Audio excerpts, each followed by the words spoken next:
morning, Soraya. Hey, how you doing? I'm doing pretty good this morning. It's early, it's crisp. It's fall.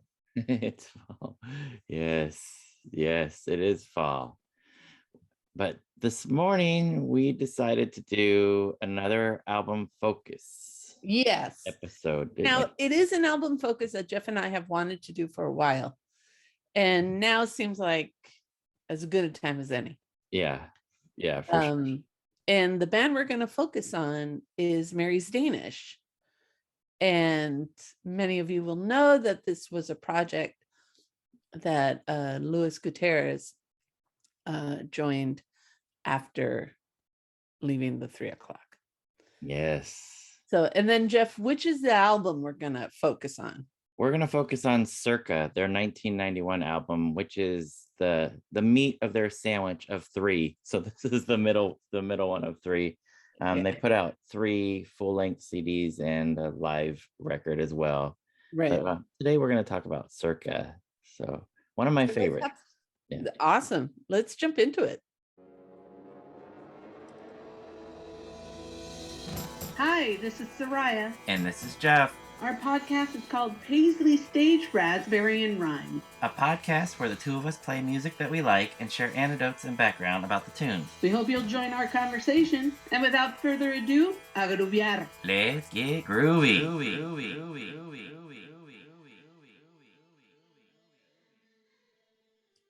All right, so Mary's Danish Circa album, CD. So it did come out on vinyl, Soraya, but only in the Netherlands. So I've never been able to find a copy, but this is their album, Mary's Danish Circa, which came out after There Goes the Wonder Truck, their first album. And then Circa was shortly followed by their last album, American Standard. Right. I don't think we're going to talk about too much about like the band in general, other than the album. Hopefully we can get into more of the band's history at some point. Right. We did talk to Louis a little bit about it when we went through his whole career, right? So, which was a lot of fun. I remember a story about Mary's Danish and Neil Diamond, which yes, was pretty cool. We saw a photo of that gathering on the wall at Louis's house. But so we're primarily going to talk about Circa, their album, but like you mentioned, Louis did join the band, and they were already a band, I believe, when he joined, and they had different members that rotated. But on this particular album, it was Louis on guitar and another guitar player named David King, who we learned recently passed away. Right. So we dedicate this episode to David's family for sure. Yes. Then also a bass player that went by the name of Wag. And the drummer, what was his name? Bradley, and James Oliver Bradley Jr. was the drummer, amazing drummer, and 2 female front singers, Gretchen, who is now married to Louis, and Julie Ritter. I was trying to think of more bands, more rock alternative bands that had 2 female front singers. Ronnie brought up one to me. Oh, who did he bring up? Throwing Muses, which was an American band that were on 480. That's right. Yeah, I know that Ronnie really likes that band a lot, Throwing Muses. But other than them and Mary's Danish, I couldn't think of a whole lot of, or really any bands that had 2 female front singers. I mean, I don't know. And I'm going back a while, but I don't know if we can consider Heart having 2 female leads. Yeah, I was kind of thinking of them too. Nancy's their guitar player, but she definitely sang. Yeah. So yeah, I mean, it's kind of a relatively unusual setup for bands. Usually like there's one singer, or everybody, like the Beatles, well, everybody will, get a song, but like 2 primary front singers who basically are just the singers and don't really play instruments. Right. Julie played some instruments in Mary's Danish, but it's an unusual lineup, I think. Yeah. I do recall reading that they were inspired at an concert to start the band. Gretchen had mentioned that. I thought that was kind of neat because I can kind of hear similarities in the arrangements of the vocals, because John Doe and Exene would kind of sing like that. Of course, male and female vocals. But I do kind of hear some similarities in the way that Gretchen and Julie do their lead vocals in Mary's Danish. So anyways, I thought I'd bring that up as something unusual about their lineup. And I think you mentioned, oh, go ahead. Yeah, no, go ahead. I was just gonna say, and I think you mentioned when you see band photos, it's not too often that you see a band photo with 6 or 7 people in the band for, rock bands. Yeah. One of the things that I think is interesting about this album in particular is you hear a lot of different musical influences. It really is woven into the fabric of this band on this album. And when you put it in the context of time, okay, so we're talking early 90s, there were a lot of different bands starting to kind of emerge. And this was a unique band. They had a really different sound. And I say let's dig in. Okay. Let's start with one of yours. Did you fall back into your pattern of picking the lead off track? I did. I mean, I did. So, I mean, I've been going to these emotional support groups for picking non-lead off tracks, and this support group helped for a little bit, but I just fell back into my old ways. But who knows? Fell off the wagon for a bit. But so here we are, starting with the lead off track on Circa. I did want to mention there's 17 songs on this. I want to talk a little bit about that later, being in the CD environment. But Yellow Creep Around is the lead off song. I know that their label released a promo CD of this, but I don't know if it was actually a single per se. There's another track on the album I think that they kind of pushed for their single. But anyways, let's listen to Yellow Creep Around, and we'll talk about it later. Sounds good.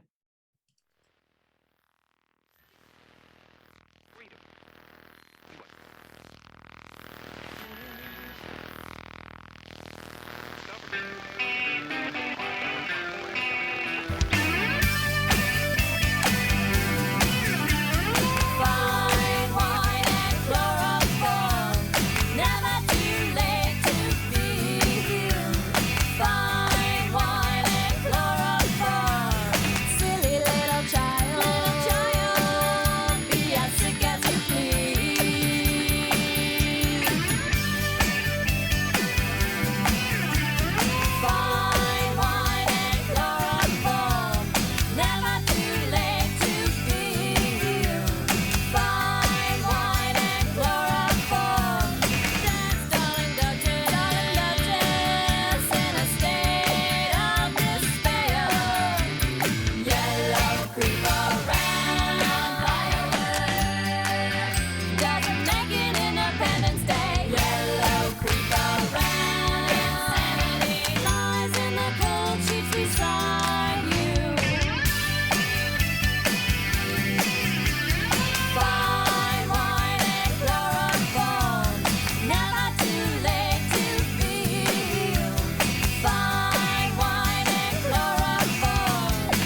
little chime at the end.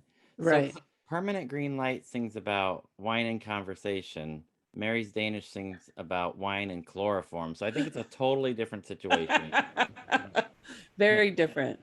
Yeah. And they do it with a really happy, clappy beat too. Right. Yeah.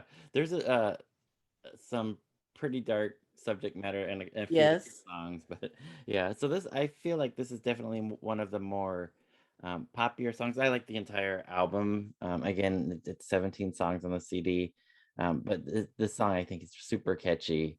Yes. And like you mentioned, there's a lot of influences. You can hear a lot of rock, a lot of some funk, some soul here, even some folk. Later, there's Julie plays accordion on a few songs, but this song is definitely one that really stands out to me. But one thing that I wanted to mention at this time, a couple things, when CDs came about, they were able to hold a lot more information than vinyl albums. And there's pros and cons, of course, with vinyls or vinyl and CD. One thing that was always good about CDs when they first came out, I could listen to it in my car. I could listen to it going for a walk with my Sony Discman. Yep. A couple things that you couldn't do with vinyl, right? So you couldn't go for a jog and throw your vinyl on. So that was a cool thing.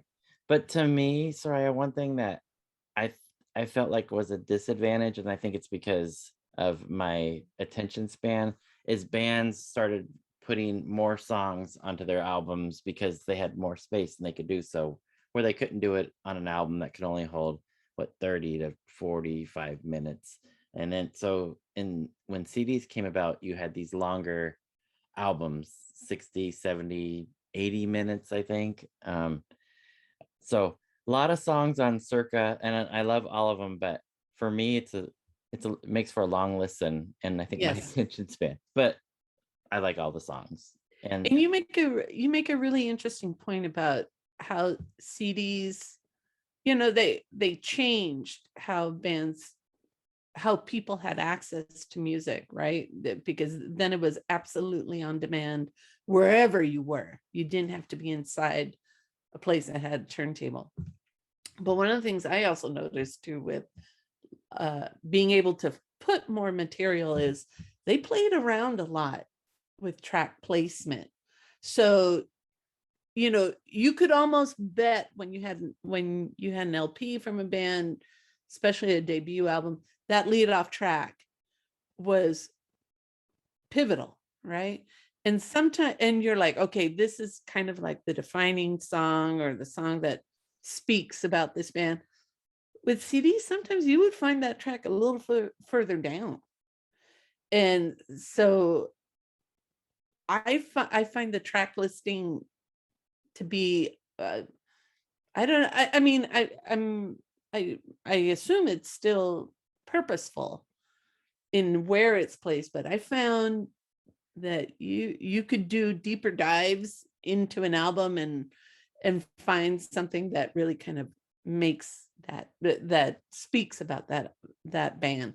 I don't know, these are just musings on a fall morning, but right but Great point. It's just interesting because you have so many more songs, and we start to see a different portrait of a band. So in my pick, I picked a song that's very different, and I have a small anecdote to share after. So my first pick is Tracy in the Bathroom, Killing Thrills.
telling you, this song is a total freak out. Yeah.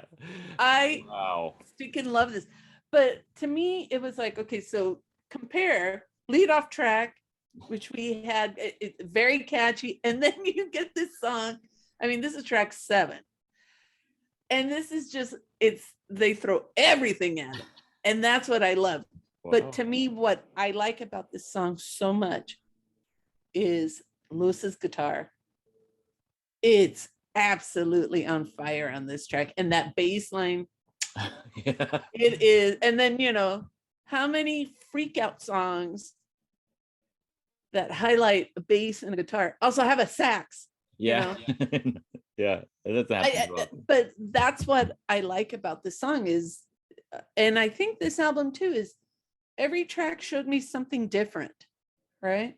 Mm-hmm. So here's the anecdote, because I like to go and kind of find out peripheral information about these songs. So I love it.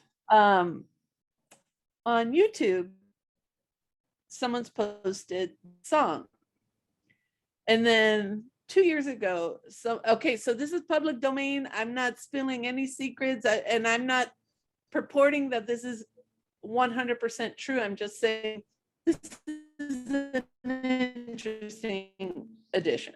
So 2 years ago, someone commented on the video. The person's name is Tracy Mason.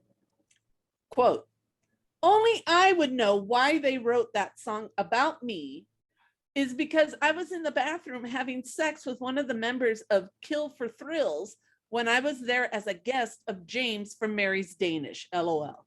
That was a long time ago, but it begs the question, should I get a residual from this song since I was the topic of it?" Wow. Oh my God. So I just, whether or not the story's true, I think it's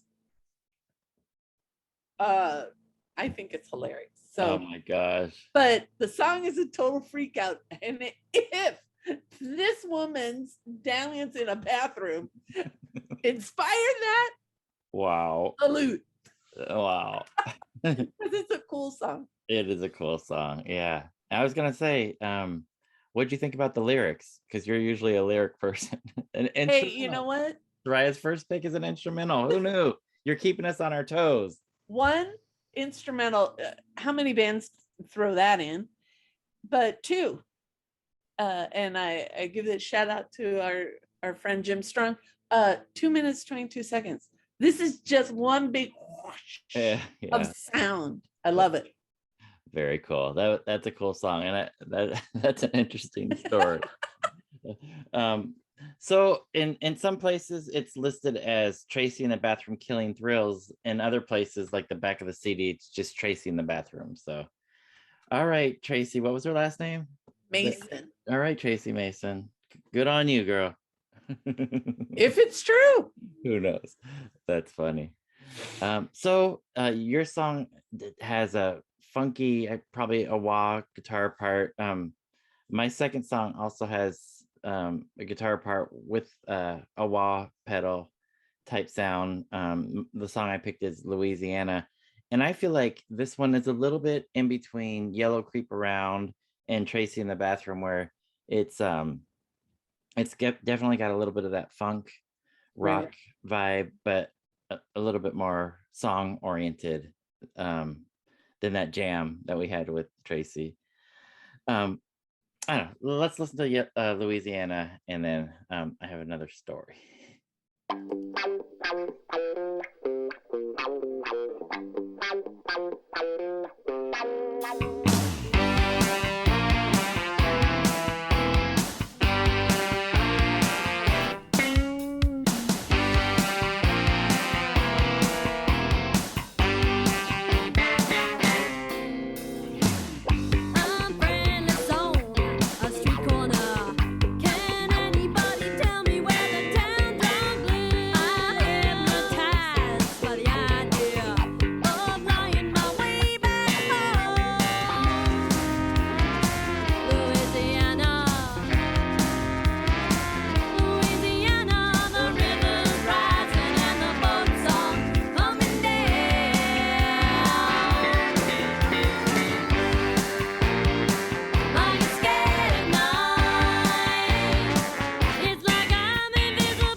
think of that one?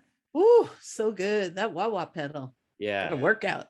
Yeah, I like the arrangement too. There's a few different parts, not verse, chorus, bridge, verse, chorus, out kind of thing. The arrangement is really cool on that. And I did want to mention that Julie Ritter, one of the co-lead vocalists, plays accordion on that song, and John Grab is listed as the trombonist on that. So pretty cool to have a funky song like that, and a little bit of horns, and the arrangement is really cool.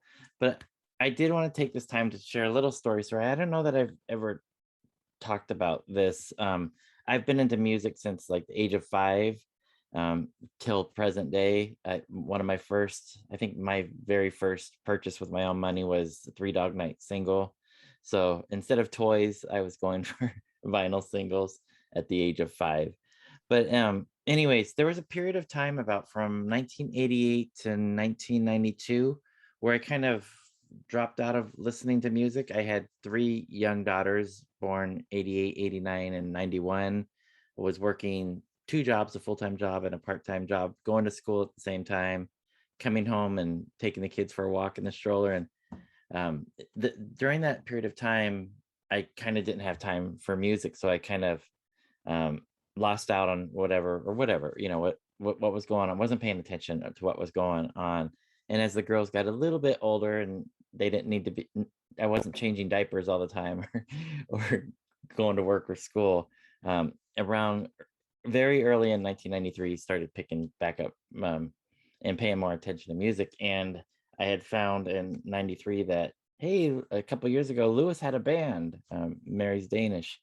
And so I bought Circa, I think it was on cassette. My wife, Chris, and I had just started dating. And like I said, I was like, oh, Lewis is in music again, you know, post 3 o'clock, he's doing something. So I looked in our local reader, which I think you guys have the recycler, or you guys might have a reader too in LA. There was a reader. Okay, yeah. So it would, I think it's might still exist, but a lot of articles about a lot of different things. It was a free newspaper that you could pick up weekly, and it would show, there was a section that events or entertainment section that would show all the concerts. And I saw that Mary's Danish was playing like that same week that I had just discovered that Lewis was in the band, playing at the Coach House in Southern California at San Juan Capistrano, on a dual lineup with another band that I really liked, Grantley Buffalo. So I asked Chris at one of our first dates, I think our very first date might have been Disneyland, but one of our first dates, if she wanted to go to a concert with me. And we went to see Mary's Danish and Grantley Buffalo. And it was an amazing show. And just seeing Lewis back on stage, totally different Lewis than I had remembered him. He had tattoos on his arms by this time, had cut off shirts, and I think he was wearing jeans, but it wasn't like the Paisley polka dot orange hair guy from the 3 o'clock. I mean, this guy looked a little bit rougher, and was coming out with this heavier rock sound, funk sound, wah. And I was like, whoa, mind blown. But they were amazing. And seeing Julie and Gretchen up front, just never heard anything like that.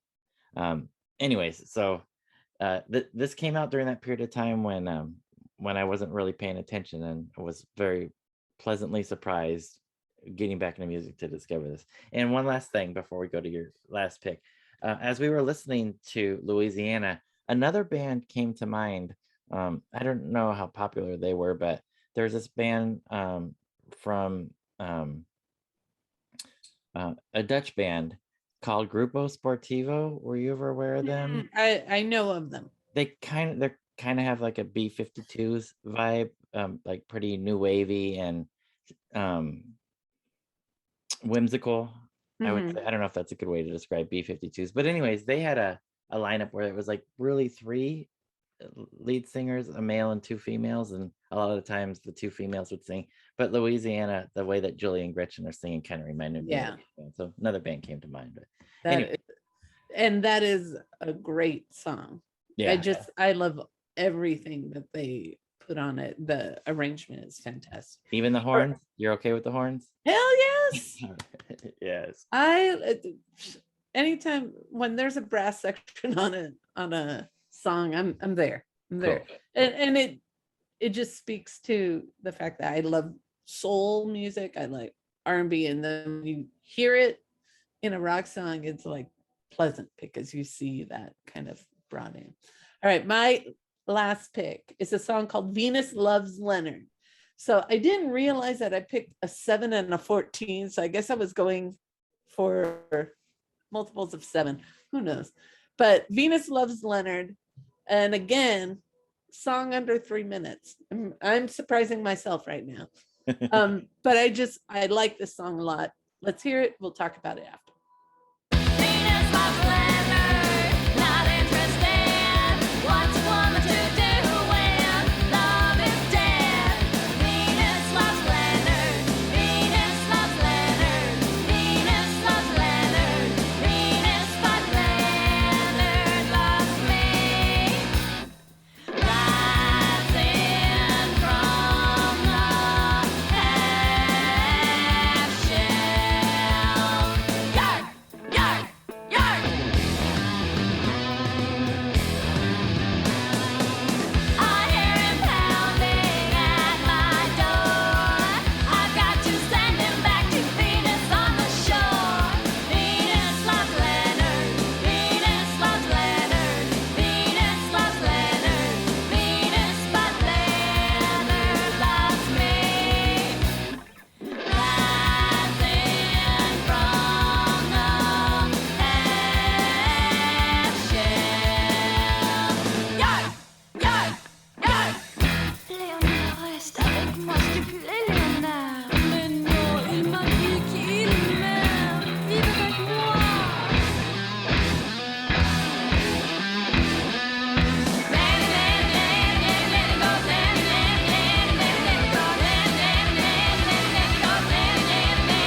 Venus loves Leonard, Venus loves Leonard, Venus loves Leonard, Venus but Leonard loves me. Rising from the half shell. Yark, yark, yark. Venus loves Leonard, Venus loves Leonard, Venus loves Leonard, Venus but Leonard loves me. Oui, si vous méritez une lettre, vous recevrez une lettre. Je pense que c'est l'étrange, alors. Ouvrez la porte. Je suis un peu malade, mais c'était un catastrophe. Ne t'inquiète pas, alors. C'est tout ça. Bien, vous recevrez une lettre.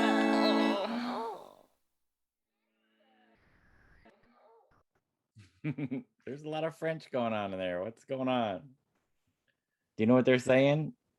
That's I'd have to get myself back into French. But I do some of it I remember- picked up. Yeah, I do remember that they that there was something about France that I was reading when I was reading their bio, and I don't remember what that was. That oh, it says here that Gretchen was a big fan of Elvis Costello, and in 85 she was going to Berkeley studying French, and she had plans in her sophomore year to go to France or something like that. But why'd you pick this song? 1, because it uses a foreign language. 2, I love, we talked about X way at the beginning, and this song just reminds me of an X song. Oh, But I just love the energy of this song. And again, those, you and I have talked about it before, how really talented Louis is on the guitar. And that's all I hear in this song. It's just guitar, guitar, guitar. And that ending is really cool. yeah. But of course, song that uses a foreign language in it, why not? I just like it. And I think you and I have picked 4 songs that show how varied the offerings are on this album. You know, they're not just carbon copies of another, and they really were doing interesting things with the arrangements. And there's a lot of energy behind each and every song. And so Mary's Danish was different. And at the time that they were on the scene, you know, different things were happening. And then, you know, you're just curious. We get 3 albums. And then. Yeah. So I think, so going back to a little bit about the history. So their first album they released on a label called Chameleon.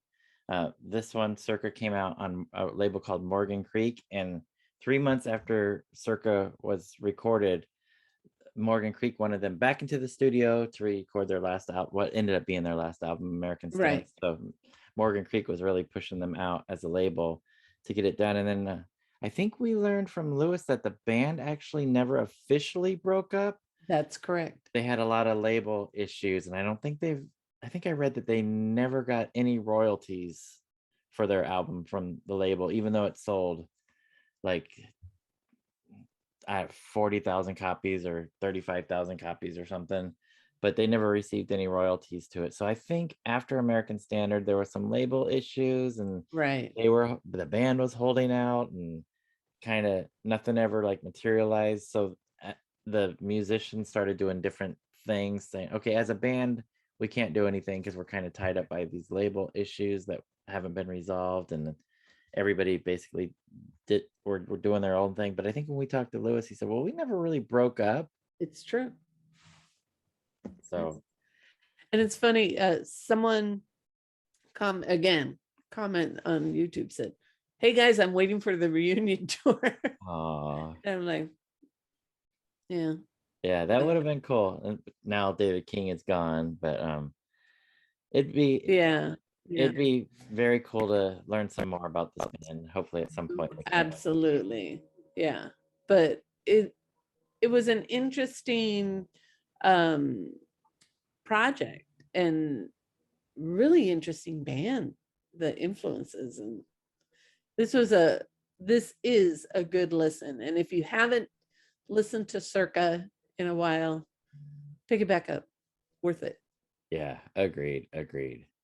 So let's get into them some more later at a different time. But sounds good. I think Circa is a great place to start. Perfect. All right. Well, until we meet again, Soraya. Sounds so final. Yes, until we see each other again, mi gente, a grullar. Group on, Paisley people.